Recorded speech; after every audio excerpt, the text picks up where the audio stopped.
नमस्कार दोस्तों, आप सभी का स्वागत है आपके अपने YouTube चैनल पर। दोस्तों आज की वीडियो में बात करने वाले हैं एनएसपीसी स्टॉक के बारे में। सो गाइस, एनएसपीसी ने अभी एक ऑफिशियल स्टेटमेंट रिलीज़ किया है। अब इस ऑफिशियल स्टेटमेंट के अंदर क्या देखने को मिला है वो चीज़ भी हम चर्चा करने वाले हैं। साथ ही साथ दोस्तों अपने आने वाले क्वार्टर 3 रिजल्ट्स को लेकर कंपनी के क्या अपडेट रहने वाले हैं और अभी कंपनी पे दोस्तों इस तेज़ी के पीछे की रीज़न क्या होने वाली है। तो जानकारी काफ़ी महत्वपूर्ण होने वाली है, एंड तक बने रहना। दोस्तों इंपॉर्टेंट जानकारी, बाय सेल के लिए कोई रिकमेंडेशन सजेशन नहीं रहने वाली। अब इस स्टॉक की प्राइस आज 86 रुपये 75 पैसे पे क्लोजिंग नजर आई है।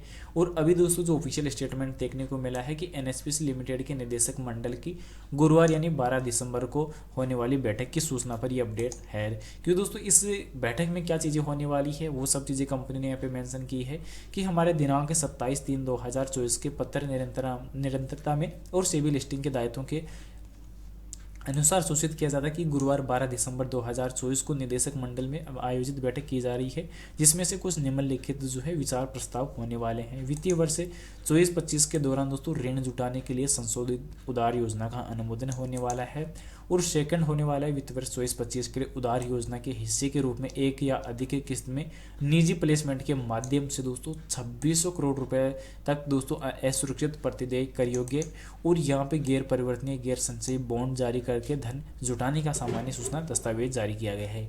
यानी कि 2600 करोड़ रुपए के दोस्तों जो फंड जुटाने के लिए बॉन्ड शेयर जो है वो जारी किए जाएंगे और बॉन्ड शेयर के माध्यम से कंपनी 2600 करोड़ रुपए जुटाने की तैयारी कर रही है। यानी कि कंपनी का डिसीजन फ्यूचर के लिए एक अच्छा डिसीजन जाता हुआ नजर आ रहा है। और इसी की वजह से कहीं ना कहीं कंपनी अगर फ्यूचरिस्टिक इन्वेस्टमेंट अगर कर रही है तो आगे चलकर अच्छी प्राइस देखने को मिल सकती है।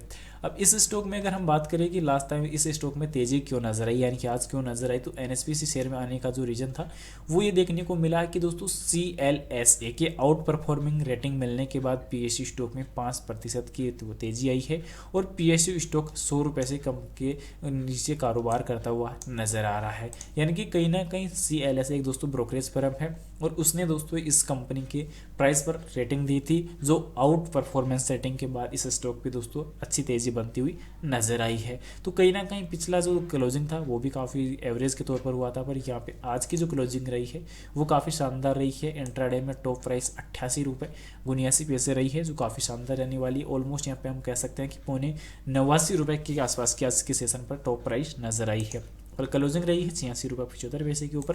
पर लास्ट पिछले 5 मार्केट सेशन में कंपनी के रिटर्न जो निकल के आए हैं 5.18% गए।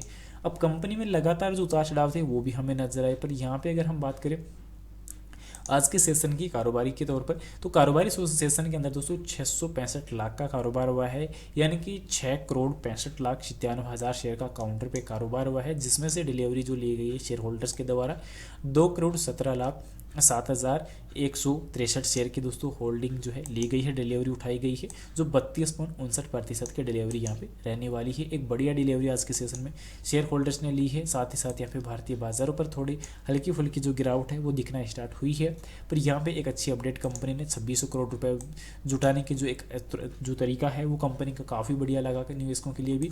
साथ ही साथ यहाँ पे अगर कंपनी के दोस्तों मनी कंट्रोल की रिपोर्ट के मुताबिक अगर कंपनी के कुछ और बायोडेटा को अगर एक्सप्लोर हम करते हैं तो कंपनी का जो मनी कंट्रोल के मुताबिक दोस्तों जो चार्ट पैटर्न है वो काफ़ी अच्छा बुलिश देखने को मिल रहा है। साथ ही साथ यहाँ पे कंपनी के कुछ थ्रेड्स जो यहाँ पे देखने को मिल रही है, क्योंकि यहाँ पे जो थ्रेड्स निकल के आ रहा है कंपनी के लिए तो वो ये देखने को मिल रहा है कि कंपनी मुनाफे कमाने के लिए परिसंपत्तियों का अकुशल उपयोग पिछले 2 वर्षों में ROE में गिरावट आई है। और साथ ही साथ recent result operating profit margin and net profit, यानी कि कंपनी के रिसेंट रिजल्ट जो निकल के आए हैं उनके ऑपरेटिंग प्रॉफिट मार्जिन में और नेट प्रॉफिट में दोनों में गिरावट नजर आई है। ये वीकनेस निकल के आई है। D growth in revenue and profit, यानी कि प्रॉफिट में और रेवेन्यू में भी गिरावट यहाँ पे कंपनी के देखने को नजर आई है। ये वीक पॉइंट अभी कंपनी के मुताबिक निकल के आई है। अपॉर्चुनिटी क्या है? अपॉर्चुनिटी ये देखने को मिल रही है कि FI और FPI के इंस्टीट्यूशनल जो शेयर होल्डर्स है उनकी होल्डिंग इंक्रीज हो रही है। साथ ही साथ यहाँ पे जो देखने को मिला एक बड़ा थ्रेड निकल के आ रहा है कि म्यूचुअल फंड में जो शेयर होल्डर्स थे वो लास्ट रिजल्ट के ऊपर दोस्तों गिरते हुए इनकी होल्डिंग जो है कम होती हुई नजर आई है। साथ ही साथ पॉजिटिविटी काफ़ी अच्छी देखने को मिल रही है, जो पॉजिटिविटी की एक अच्छी भरमार देखने को मिल रही है। अभी कंपनी के RSI इंडिकेटर पर अगर हम चर्चा करें तो कंपनी का RSI इंडिकेटर 62 अंकों पर क्लोजिंग करता हुआ नजर आया है। और यहाँ पे जो देखने को मिल रहा है एनालिटिक्स के रेटिंग बेस्ड ऑन 7 एनालिसिस। तो 7 एनालिटिक्स के मुताबिक अगर यहाँ पे देखा जाए तो बाय रेटिंग 43% की रहेगी, आउट परफॉर्मिंग 0, होल्डिंग 14%, अनपरफॉर्मिंग 29% और शेयरिंग 14%। ये अभी लास्ट टाइम दोस्तों जो आज की लेटेस्ट मनी कंट्रोल की रिपोर्ट के मुताबिक रिपोर्ट निकल के आई है। साथ ही साथ मैं आप लोग को दोस्तों परफॉर्मेंस एंड वॉल्यूम पर अगर हम चर्चा कर ले तो परफॉर्मेंस और वॉल्यूम दोस्तों लास्ट 1 वीक की 6.5% के आसपास रहने वाली है, जो एक अच्छी पॉजिटिव तेजी नजर आई है। साथ ही साथ यहाँ पे आज जो BSE NSE दोनों पर जो ट्रेड कारोबार हुआ है, इसमें से 7 करोड़ शेयर जो है कारोबार के तौर पर ट्रेड हुए हैं। साथ ही साथ लास्ट सेशन की अगर बात की जाए तो लास्ट सेशन पे दोस्तों जो 7 करोड़ शेयर कारोबार हुए हैं, जिसमें से 3 करोड़ जो शेयर की जो डिलीवरी काफ़ी अच्छी शेयर होल्डर्स द्वारा ली गई है, यानी कि कहीं ना कहीं एक अच्छी पॉइंट ऑफ व्यू यहाँ पे कंपनी का निकल के आया है। फिलहाल रही बात क्वार्टर 3 रिजल्ट्स को लेकर, तो क्वार्टर 3 रिजल्ट्स को लेकर अभी कंपनी की SSP रिलीज हुई नहीं है। जैसी लास्ट SSP की अगर हम बात करते हैं तो लास्ट SSP में दोस्तों FI की होल्डिंग में एक अच्छी बढ़ोतरी नजर आती है और DI की इन्वेस्टमेंट में एक अच्छी गिरावट भी नजर आ रही है। साथ ही साथ गवर्नमेंट जो स्टेक है उसमें फिर से गिरावट नजर आई है, यहाँ पे 1.28% से गिरकर वापस 1.13% कंपनी के अंदर जो गवर्नमेंट होल्डिंग है वो भी यहाँ पे गिरी है। ये अभी के टाइम लास्ट टाइम के अपडेट यहाँ पे रहने वाले हैं, पर इसमें से पब्लिक होल्डिंग में भी बढ़ोतरी नजर आई है और नंबर्स ऑफ शेयर होल्डर्स में भी ऑलरेडी बढ़ोतरी हो चुकी है। ये last of point of view यहाँ पे लास्ट क्वार्टर 2 रिजल्ट्स के निकल के आए हैं।